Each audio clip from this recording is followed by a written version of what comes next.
지금 이 시각 여러분들이 주목하는 뉴스 만나보겠습니다. 지난 70년간 영국 군주로 재임했던 엘리자베스 2세 여왕의 장례식이 잠시 후 우리 시간 저녁 7시 국장으로 거행됩니다.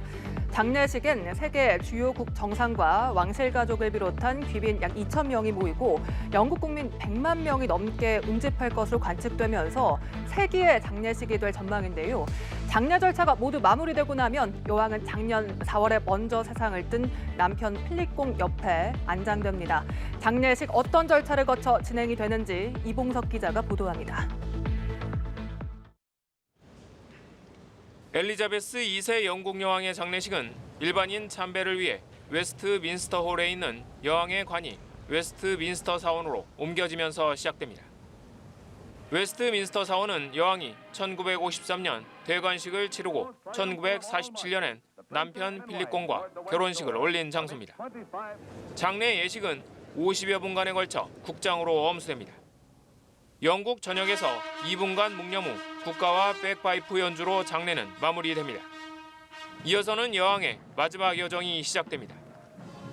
관이 포차에 실려 런던 중심부를 지나 웰링턴 아치까지 옮겨지는 겁니다.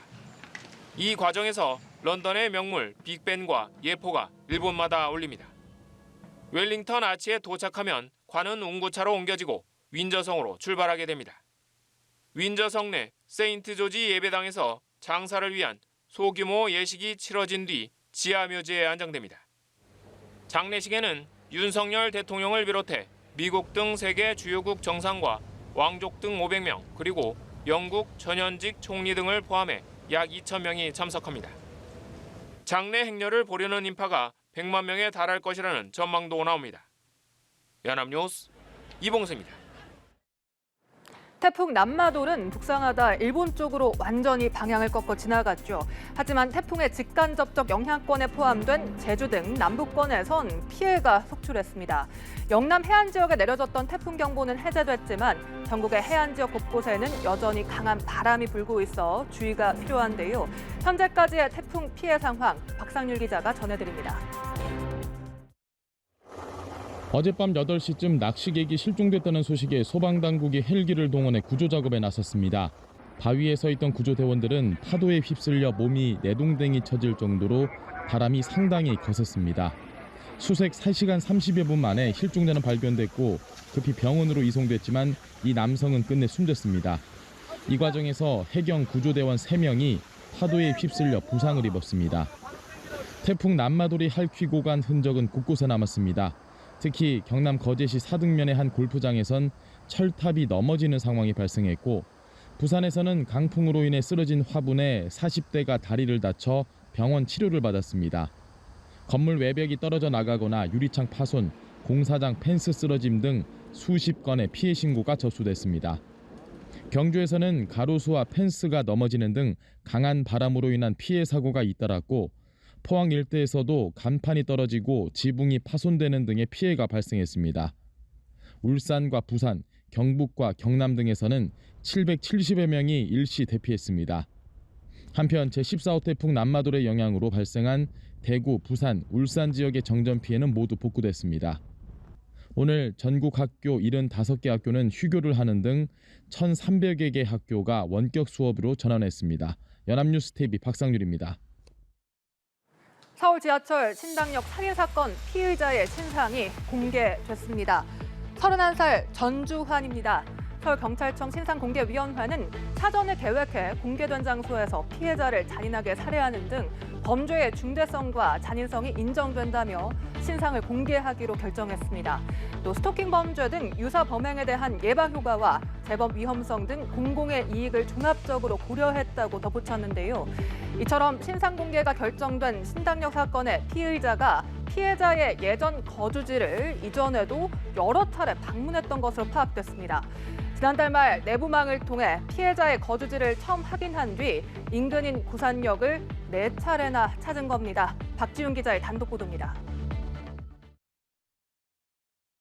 신당역 살인 사건의 피의자 31살 남성 전주환의 신상이 공개됐습니다. 경찰은 전 씨의 계획적이고 잔인한 범죄가 신상 공개의 요건을 충족한다며 공개 결정 이유를 설명했습니다. 전 씨가 계획적으로 범죄를 저질렀다는 추가 정황도 속속 드러나고 있습니다. 사건 당일 신당역으로 가기 전 피해자가 살던 구산역으로 향했던 피의자 전주환. 그런데 전 씨가 내부망으로 피해자의 거주지를 알아낸 뒤 범행 전에도 수차례 찾아갔던 사실이 드러났습니다. 전 씨가 처음 내부망에 접속한 건 지난달 말입니다. 전 씨는 지난달 말 지하철 6호선 증산역 내부망을 통해 처음 피해자의 주거지를 확인했고 9월 3일에 다시 증산역에서 피해자 정보를 알아내려 했습니다. 이후 9월 4일부터 사건 당일인 14일까지 총 4차례에 걸쳐 구산역 일대를 찾아 배회했던 것으로 확인됐습니다. 이미 다른 지역으로 이사를 간 피해자가 구산역에 나타나지 않자 결국 피해자의 근무지로 향했습니다. 범행 당일 저녁 6시쯤 구산역에서 피해자의 근무 정보를 확인한 뒤 신당역으로 찾아가 범행을 저지른 겁니다. 앞서 전 씨는 지난 2월 피해자를 스토킹한 혐의로 재판에 넘겨졌습니다. 사건이 발생한 14일은 재판 선고 하루 전. 법정 구속 가능성 등이 전 씨의 범행 결심에 영향을 미친 것 아니냐는 분석도 나옵니다. 피해자한테 하실 말씀 없으신가요? 그저 죄송할 뿐입니다. 경찰은 전 씨가 오래전부터 범행을 계획했던 것으로 보고 전 씨의 혐의를 살인보다 형량이 높은 특정범죄 가중처벌법상 보복범죄로 변경해 수사를 진행하고 있습니다. 연합뉴스TV 박지훈입니다. 서울 아파트 매매 건수가 역대 최소 행진을 이어가고 있습니다. 서울 부동산 정보 광장에 따르면 계약일 기준 아파트 매매 건수 지난 7월 643건으로 2006년 관련 통계 집계가 시작된 이래 역대 최소를 기록한 데 이어 8월에도 현재까지 신고된 건수를 기준으로 540건에 그치며 또다시 최소치를 나타낼 것으로 전망됩니다. 이달 들어서도 현재까지 서울 아파트 매매 신고 건수 73건으로 100건을 훨씬 밑돌고 있는데요. 반면 서울 빌라 매매 건수는 작년 1월부터 아파트 매매 건수를 추월하고 있습니다. 21개월째 아파트 매매량을 웃돌고 있는 겁니다. 빌라는 지난달 1,882건, 이번 달은 243건이 등록돼 아파트 매매 건수의 3배로 웃돕니다. 금리 인상과 경제 불안 여파로 주택거래 시장의 침체는 당분간 이어질 거란 전망이 나옵니다. 자이언트 스텝이냐, 울트라 스텝이냐? 이번 주 세계 증시 투자자들 시선은 미국 연방준비제도 통화정책회의로 쏠리고 있습니다. 금융투자업계에 따르면 시장 참가자 대부분은 연준이 9월 FOMC에서 자이언트 스텝인 0.75%포인트를 올릴 걸로 전망했는데요. 이번에 0.75%포인트를 올리면 3차례 연속입니다. 미국이 이렇게 금리를 올리면 한미 금리 역시 다시 역전될 것으로 보이는데요. 자세한 내용은 워싱턴에서 이경희 특파원의 보도입니다. 미국 연준의 연방공개시장위원회 회의는 현지 시간 20일부터 이틀간 열립니다. 외신은 6월과 7월에 이어 이번에도 0.75%포인트를 한 번에 올리는 3연속 자이언트 스텝 전망에 무게를 싣고 있습니다. 높진 않아 보이지만 1%포인트 인상 초강수 가능성도 거론됩니다. 당초 9월 선택지로 0.5%포인트 또는 0.75%포인트가 거론되던 데서 0.75%포인트 또는 1%포인트로 수준이 올라간 겁니다. 이는 미국의 물가 상승세가 8월에 꺾일 것이란 시장의 기대와 달리 여전히 심각한 것으로 나타났기 때문입니다. 제롬 파월 연준 의장은 섣부른 긴축 완화가 인플레를 다시 부추길 수 있음을 강조하며 목표 달성 시까지 강력한 긴축을 지속해 나갈 뜻을 수차례 확인한 바 있습니다.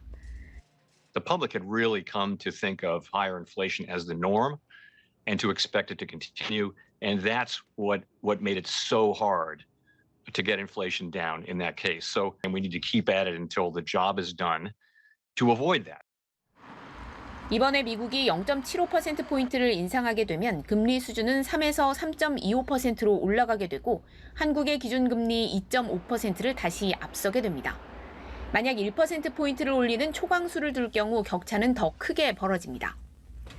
이번에 1%까지 올리지 않더라도 연준이 기준금리를 더 오래, 더 높이 올릴 것이란 전망이 지배적이어서 남은 11월과 12월 회의에서 모두 빅스텝 인상을 단행해 연말엔 금리가 4% 선에 도달할 것이란 예측이 나옵니다.